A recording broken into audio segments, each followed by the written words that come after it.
AP నుంచి పెద్దల సభకు వెళ్లే పెద్ద మనుషులు ఎవరు?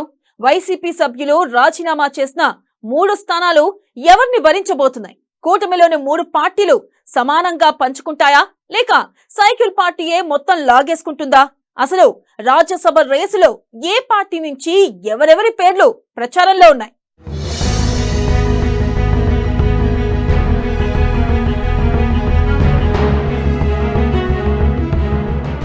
ఏపీలో 3 రాజ్యసభ స్థానాలకు ఎన్నికలు. ఆయా స్థానాల్లో ఎన్నికల కోసం ఈసీ షెడ్యూల్ విడుదల. కూటమిలోని 3 పార్టీలు 3 స్థానాలు తీసుకునే అవకాశం. టీడీపీ నుంచి గల్లా జయదేవ్కు ఇస్తారని జోరుగా ప్రచారం. జనసేన నుంచి నాగబాబుకు అవకాశం ఇస్తారని ఊహాగానాలు. బీజేపీ నుంచి రాయలసీమ యువనేతకు ఇస్తారని ప్రచారం.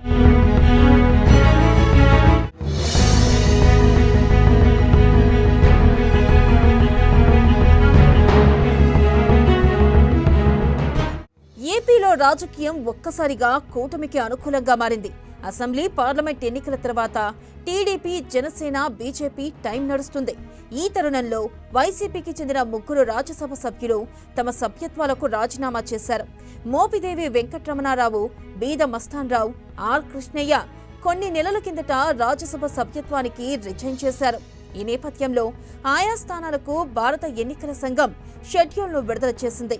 మొత్తంగా దేశంలోని మొత్తం 6 రాజ్యసభ స్థానాలకు ఎన్నికల షెడ్యూల్ను విడుదల చేస్తూ ఎన్నికల సంఘం ఉత్తర్వులు జారీ చేసింది. ఏపీలో 3 రాజ్యసభ సీట్లతో పాటు ఒడిశా, పశ్చిమ బెంగాల్, హర్యానాలో ఒక్కొక్క స్థానానికి ఎన్నికలు జరపాలని ఈసీ నిర్ణయించింది.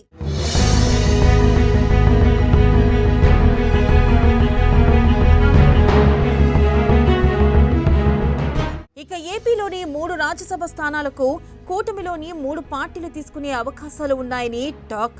ఎందుకంటే ఉన్నవి 3 స్థానాలు కాబట్టి 3 పార్టీలకు సమతూకం జరిగేలా ఈ నిర్ణయం తీసుకోబోతున్నారని తెలుస్తుంది. టీడీపీ, జనసేన, బీజేపీ ఒక్కో స్థానం తీసుకుంటాయని గుసగుసలు వినిపిస్తున్నాయి.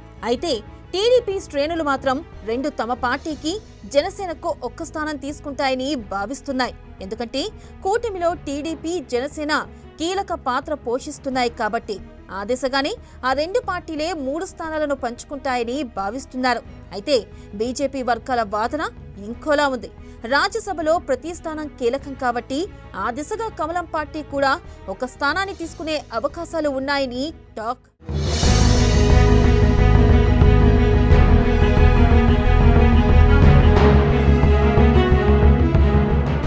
ఒకవేళ 3 పార్టీలు ఒక్కో రాజ్యసభ సీటును తీసుకోవాలని భావిస్తే మాత్రం 3 నేతల పేర్లు మాత్రం బలంగా వినిపిస్తున్నాయి.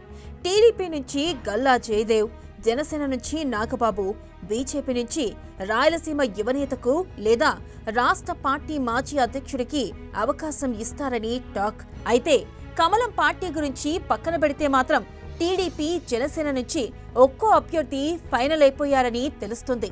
టీడీపీ నుంచి ఓ రాజ్యసభ స్థానాన్ని గల్లా జయదేవ్కి ఇచ్చే అవకాశాలు ఉన్నాయని టాక్.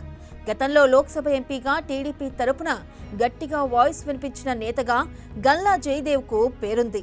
అనుకోని పరిణామాల నేపథ్యంలో ఆయన ఎంపీగా పోటీ చేయలేదు. ఒకవేళ లోక్సభకు పోటీ చేసి ఉంటే మాత్రం టీడీపీ తరపున ఎంపీగా గెలవడంతో పాటు కేంద్ర మంత్రి అయ్యేవారని కూడా ఆ పార్టీ శ్రేణుల భావన.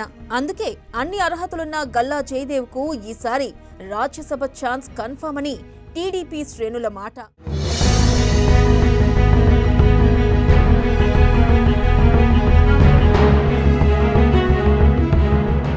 మరోవైపు జనసేన నుంచి ఓ రాజ్యసభ సీటును నాగబాబుకి ఇచ్చే అవకాశం ఎక్కువగా ఉందట.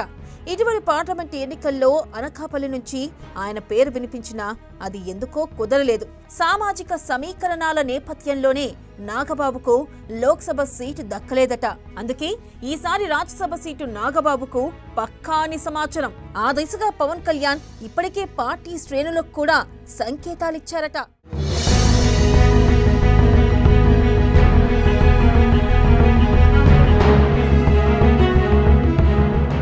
మొత్తంగా 3 స్థానాలకు గాను గల్లా జయదేవ్, నాగబాబు పేర్లు దాదాపు ఖరారైపోయినట్లు కూటమి వర్గాలు చెబుతున్నాయి. అంతేకాదు అన్నీ కలిసొస్తే నాగబాబుకు కేంద్ర మంత్రి పదవి దక్కే అవకాశాలు కూడా ఉన్నాయని టాక్. ఎందుకంటే పవన్ కళ్యాణ్ను బీజేపీ పాన్ ఇండియా పొలిటికల్ లీడర్గా భావిస్తుంది కాబట్టి ఆయన సోదరుడికి రాజ్యసభ ఎంపీతో పాటు కేంద్ర మంత్రి పోస్ట్ ఇస్తే బాగుంటుందన్న ఆలోచన జరుగుతుందట. మరి ఇవన్నీ సాధ్యం అవుతాయా, లేక చివరి నిమిషంలో ఏమైనా మార్పులు చేర్పులు జరుగుతాయా అన్నది చూడాలి.